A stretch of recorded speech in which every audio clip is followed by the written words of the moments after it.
Good morning, student. This is the third very chapter for class 8 civics sections. Already we were talking about the three organs of the government: legislative, executive and judiciary. As you know that in the union judiciary, the head is the Supreme Court. We talked about the Supreme Court, the qualification of the Chief Justice, the qualification of the judge of the Supreme Court, salaries and the allowances, powers and functions, and the powers and functions in that: original jurisdictions, appellate jurisdictions, advisory jurisdictions and court of record. Now next was the state judiciary. We talked about the High Court and the composition of the High Court, the qualifications. Now powers and functions, same way like a Supreme Court, High Court is also having the powers and functions. Like the Supreme Court in India, the judge of the High Court also have original and appellate jurisdictions. Now here, what is the original jurisdictions here in the High Court? In cases related to the fundamental rights, divorce, will and marriage, the court has original jurisdictions. Appellate jurisdictions: the High Court receive appeal against the judgment passed in a subordinate court. Here it means that lower than the High Court, if a person gets the judgment and he or she is not satisfied with the judgment given by the subordinate court, which is lower than the High Court, he can or she can appeal to the High Court. Apart from this, the High Court has supervisory jurisdictions over the working of the lower court. It maintains record of the proceedings and decisions given by the High Court.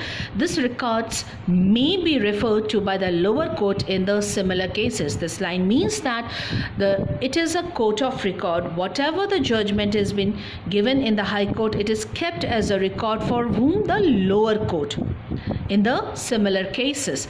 Now lower than the High Court is a subordinate court. Under each High Court there are several lower or the subordinate courts controlled by the High Court itself. The district court is the highest civil court in the district. This court hears appeal against the decision of the lower court. The Court of Session judge tries criminal cases in the districts. Now children, you should know that the district court deal with the civil cases. District court deal with the civil cases and the session court deal with the criminal cases. Okay, once again, district court deal with the civil cases and the session court deals with the criminal cases. The court of the session judge try criminal cases in the district. The district judge act as a session judge while trying criminal cases. A person is a single person. The district judge is the same person, but the matters are different. The person deal with the civil cases, he is known as a district judge. Person dealing with the criminal cases is known as a session judge. Next comes the Revenue Code. Dispute regarding payment of revenue are heard in revenue courts. Panchayat court at the village level. Nyay Panchayat perform the function of the law court. Nyay Panchayat try petty, civil and the criminal cases and can impose fine up to 100 rupees only. Appeal can be made against a decision in the higher court. Now Lok Adalat, this is the new name you have heard about. Lok Adalat. In order to provide quicker and cheaper justice, Lok Adalat has been set up. This is the reason why the Lok Adalat has been set up. It is to provide quicker and cheaper justice. Okay, they haven't to hire any type of lawyer for their cases. They can go to the Lok Adalat and they can get the judgment very quickly and in the cheaper way. A retired judge usually presides over the Lok Adalat. The disputing parties can argue their cases directly without appointing any lawyer. Now, Persecution and the compromise are encouraged to settle the dispute. Here, no fines, the compromise and the mutual understanding makes them to settle their dispute in the front of the retired judge. Okay, now writs. Here, before starting the writs, I want to tell you, writs are what? When your fundamental rights are violated, any of your fundamental rights are violated, that time Supreme Court and High Court is having the right to issue writs. Okay, now here the Supreme Court is authorized to issue writs under Article 32 to the Constitution for enforcement of the fundamental rights and Article 139 of the Constitution for enforcement of the right other than the fundamental rights. The High Court can also issue writs under Article 226.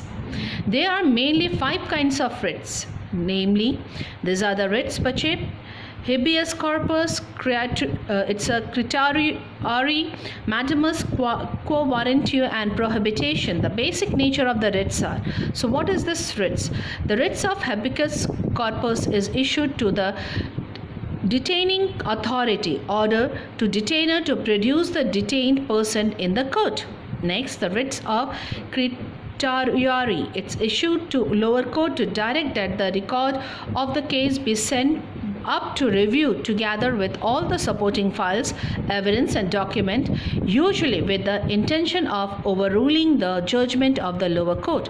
Next, the writs of mandamus is issued to the subordinate code, an officer of the government or the corporation of other institution commanding the performance of certain act or duties. The writs of quo warrantio is issued against the person who claims or asserts a public office. Through this writs, the court inquires by what authority the person support his her claim. The writs of prohibition is issued by a higher court to the lower court, prohibiting it from taking up a case because it falls outside the jurisdiction of the lower court. So these are the writs issued by the High Court and Supreme Court, and these are the writs. Students, I want you to do all the question answers and the short notes of it, and just any questions which is there in the short question answers and already you have made the notes, please don't make the question answer of it. Thank you.